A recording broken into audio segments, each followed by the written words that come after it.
অন্তর্বর্তী সরকারের উপদেষ্টা পরিষদের বৈঠকের পর বৈঠকের সিদ্ধান্ত জানাতে বুধবার বিকেলে রাজধানীর ফরেন সার্ভিস একাডেমিতে সংবাদ সম্মেলনের আয়োজন করা হয়।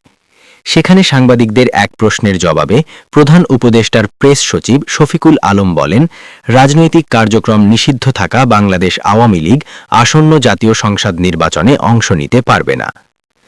আওয়ামী লীগের বিষয়ে আমাদের সরকারের অবস্থান স্পষ্ট যে আওয়ামী লীগের অ্যাক্টিভিটিস ব্যান্ড আছে এবং আওয়ামী লীগের ইলেকশন কমিশন আওয়ামী লীগের পার্টি হিসেবে রেজিস্ট্রেশন স্ক্র্যাপ করেছে, বাদ দিয়েছে। তো সেই জন্য আওয়ামী লীগ এই ইলেকশনে পার্টিসিপেট করতে পারবে না।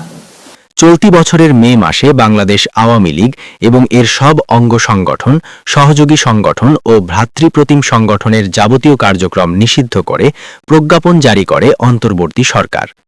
আন্তর্জাতিক অপরাধ ট্রাইব্যুনালে বিচার কার্য সম্পন্ন না হওয়া পর্যন্ত এই সিদ্ধান্ত বহাল রাখার কথা বলা হয়।